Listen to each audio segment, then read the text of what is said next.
사랑하는 여러분, 하나님 주시는 생명이 흘러넘치는 복된 주일입니다. 오늘 이 하루 가운데 하나님의 말씀이 여러분의 삶 가운데 생명의 샘으로 흘러넘치게 되기를 진심으로 축복합니다. 또한 오늘 예배드리는 가운데 성령님의 임재하심이 여러분의 삶 가운데 온전히 가득하게 되기를 축복합니다. 오늘 큐티의 제목은 결혼의 주체는 언제나 하나님입니다. 예전에 덴마크의 코펜하겐 공항에서 그린랜드 얼음 지역을 통째로 사들여서 그곳에서 얼음을 채취하여 공항을 이용하는 고객들에게 제공했다고 합니다.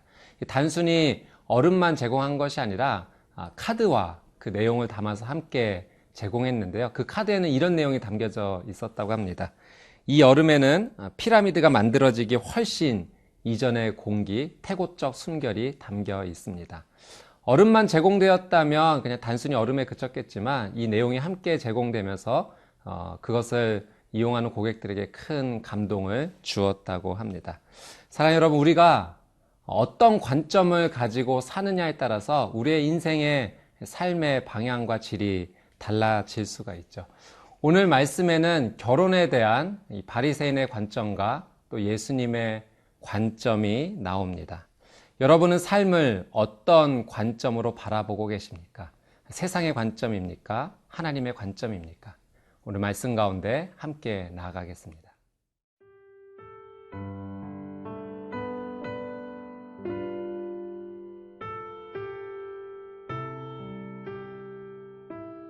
마태복음 19장 1절에서 12절 말씀입니다.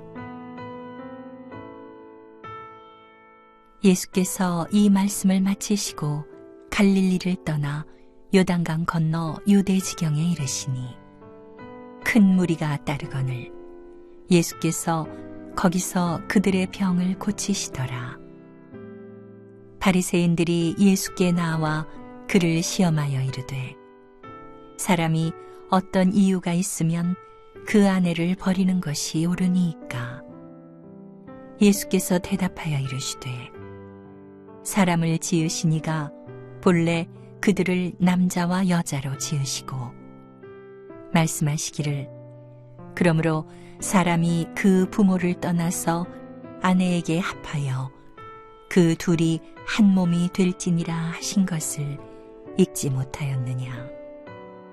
그런즉 이제 둘이 아니요 한 몸이니 그러므로 하나님이 짝지어 주신 것을 사람이 나누지 못할지니라 하시니 여짜오되 그러면 어찌하여 모세는 이혼 증서를 주어서 버리라 명하였나이까? 예수께서 이르시되 모세가 너희 마음의 완악함 때문에 아내 버림을 허락하였거니와 본래는 그렇지 아니하니라.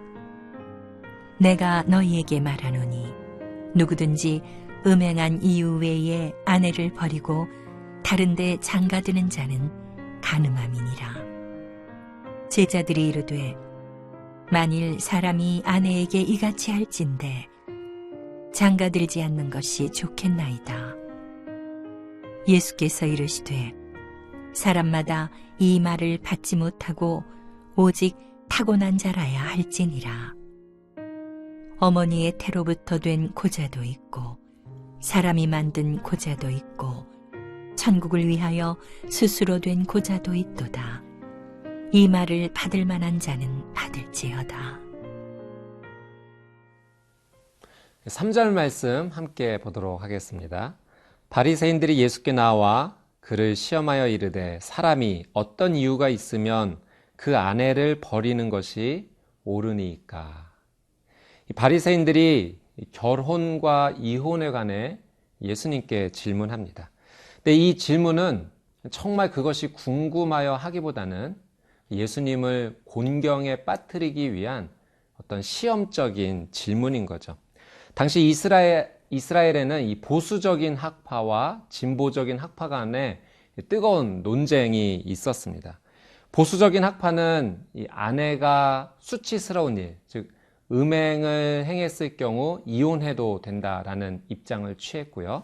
또 진보적인 학파는 아내가 수치스러운 일을 했을 때뿐만 아니라 남편을 기쁘게 하지 못했을 경우, 어떤 경우에도 이혼할 수 있다라는 입장을 취했다고 합니다. 그래서 이 당시 두 학파의 뜨거운 논쟁이 있었던 거죠.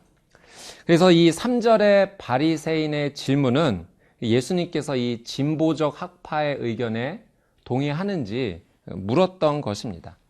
사실 예수님께서 어떤 입장을 취해서 대답하시던지 간에 곤란한 상황에 빠질 수 있는 그런 질문이었어요.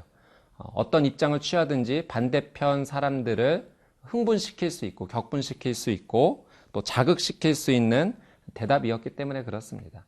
그래서 바리새인의 이 질문은 예수님을 사람들로부터 신뢰를 잃게 하고 사역을 하지 못하게 하려는 나쁜 의도의 그런 질문이었습니다. 여러분, 우리도 삶에서 이러한 일을 경험할 때가 있지 않겠습니까? 먼저 첫 번째는 우리가 다른 사람을 공경에 빠뜨릴 수 있다라고 하는 사실이에요. 그래서 우리의 삶 가운데 늘 조심해야 됩니다. 나의 언어, 나의 행동이 혹시 다른 사람을 어려움에 빠뜨리지 않는지 하나님을 믿는 사람으로서 말씀을 따라가는 자로서 우리의 삶을 조심해야 될 것입니다.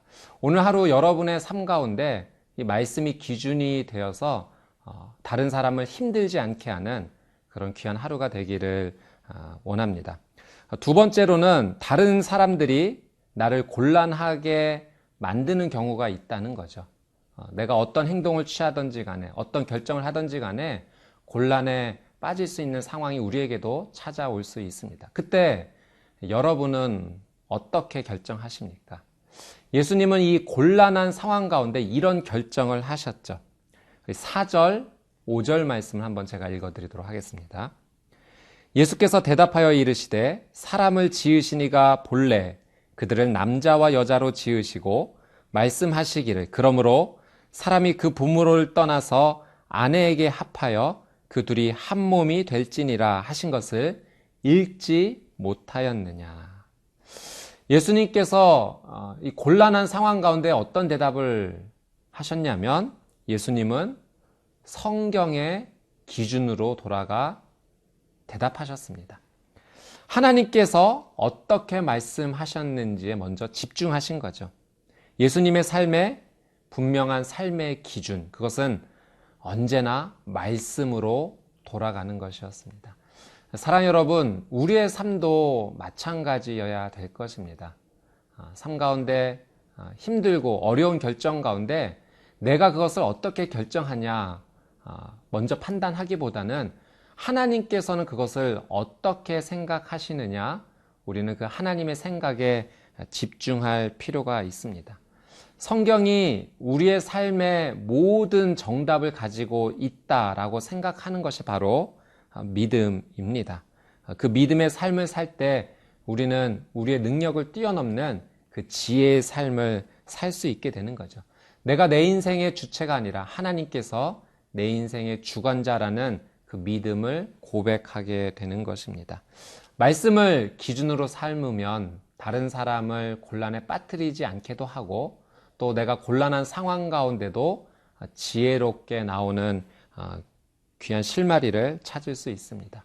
오늘 이 하루 하나님 말씀 가운데 먼저 돌아가고 집중하는, 그래서 하나님의 의견을 묻는 복된 하루가 되시기를 주님의 이름으로 축복합니다.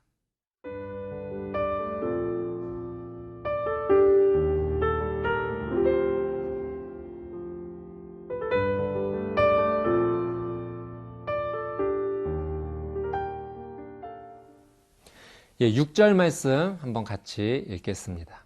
그런즉 이제 둘이 아니요 한 몸이니 그러므로 하나님이 짝지어 주신 것을 사람이 나누지 못할지니라 하시니. 이 결혼에 대한 하나님 말씀의 핵심은 이것입니다. 둘이 한 몸이 된다는 거예요. 이것이 바로 하나님께서 결혼을 통하여 이루시는 놀라운 신비입니다. 둘이 한 몸이 되는 것. 바로 하나님께서는 가정을 통하여 부부의 하나됨을 통하여 연합을 말씀하신 거죠. 하나님 약속하신 이 연합은 육체적으로 뿐만 아니라 정신적으로 또 영적으로 하나됨을 원하시는 의미가 담겨져 있습니다. 어떻게 연합하겠습니까? 어떻게 하나가 되겠습니까? 육체적으로는 하나님 안에서 따뜻하게 서로의 몸을 나누는 한 몸이 되는 것입니다. 또 정신적으로는 서로의 꿈과 비전을 나누면서 어떻게 그 삶을 함께 공유하며 함께 발걸음을 맞춰 나갈까 하나가 되는 그런 정신적 연합이 부부 가운데 일어나는 거죠. 또 영적인 연합은 하나님 안에서 두 영혼이 하나가 되어 하나님을 경배하고 순종하며 나가는 이 거룩한 연합으로 나가는 것입니다. 특별히 하나님께서 짝지어 주시다라는 이 짝지어 주신이라는 표현에는요, 이런 의미가 담겨져 있습니다. 그것은 함께 멍에를 지다 의미입니다. 그래서 하나님 앞에서 하나가 된다는 것은 남편이 아내의 멍에를 함께 져주는 거예요. 또 아내가 남편의 멍에를 함께 져주는 것입니다. 먼저 걸어갈 수 있어도 먼저 걷지 않고 함께 발 맞추어 나가는 것. 그것이 하나님께서 짝지어 주신 그 연합을 이루는 놀라운 그 순종의 길을 걸어가는 것이죠. 오늘 말씀 가운데 나오시는 여러분 가운데 다양한 상황이 계신 줄 압니다. 결혼을 준비하시는 분도 계실 것이고 또 이미 결혼 생활 가운데 나가시는 분도 계실 것입니다. 또 결혼을 했지만 여러 가지 상황과 이유로 인해서 현재는 싱글로 지내시는 분도 계실 것입니다. 어떤 상황에 있든지 간에 오늘 우리는 이 말씀, 우리에게 주시는 이 말씀을 붙잡고 함께 기도하게 되기를 원합니다. 결혼을 계획하시는 분이시라면 하나님께서 짝지어 주실 그 배우자를 순적히 만날 수 있도록 기도하십시오.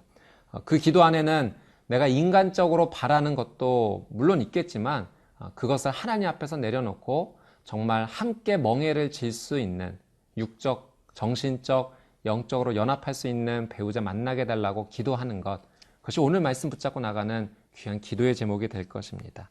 결혼을 하신 분이시라면 현재 나의 배우자와 함께 육적으로 또 정신적으로 영적으로 어떻게 연합할지 하나님 앞에 마음을 들여 기도해야 될 것입니다. 또한 내가 사랑하는 내 배우자를 위해 함께 멍에를 진다는 것, 어떤 삶의 실천으로 나갈지 기도하는 가운데 하나님 주시는 말씀 가운데 순종하며 나가야 될 것입니다.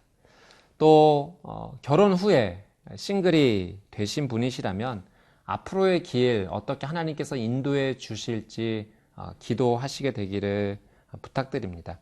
하나님의 은혜로 또다시 귀한 부부의 연합의 길로 나가실 수도 있으실 것이고 아니면 현재 지금의 상황 가운데 하나님 나라를 위하여서 또 귀하게 쓰임받을 수 있는 삶으로 나가실 수도 있으실 것입니다. 12절 말씀에도 이런 말씀이 있죠. 어머니의 태로부터 된 고자도 있고 사람이 만든 고자도 있고 천국을 위하여 스스로 된 고자도 있도다. 이 말을 받을 만한 자는 받을지어다. 독신으로서도 하나님 나라를 위하여 귀하게 살 수 있다. 이 말을 받을 만한 자는 받으라 예수님 말씀하십니다. 이 모든 상황 가운데 결혼을 준비하시는 분이든지 결혼하신 분이든지 또 결혼 이후에 싱글로서의 삶을 준비하시는 분이 우리가 기억해야 될 것 중요한 말씀 한 가지 있습니다. 9절 말씀입니다. 내가 너에게 말하노니 누구든지 음행한 이유 외에 아내를 버리고 다른 데 장가드는 자는 간음함이니라. 여러분, 우리가 어떠한 위치에 있든지 우리가 정말 하나님 말씀 앞에서 조심해야 될 것은 죄를 짓지 않는 것입니다. 정결하게 되는 겁니다. 거룩하게 해야 됩니다. 음행, 범하지 말아야 됩니다. 오늘 하나님 말씀 가운데 이 귀한 순종의 길을 나가시는 여러분의 복된 삶이 되시기를 주님의 이름으로 축복합니다. 함께 기도하겠습니다. 사랑하는 주님, 오늘 우리에게 하나님의 귀한 말씀을 허락하여 주셔서 감사드립니다. 어떠한 상황이든지 저희가 하나님의 말씀 앞으로 돌아가게 해주시고 하나님의 그 말씀을 기준으로 주 앞에 순종하는 거룩한 인생 되게 하여 주시옵소서.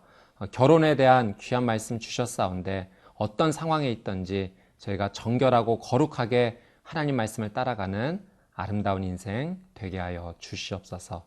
예수님의 이름으로 기도드립니다. 아멘.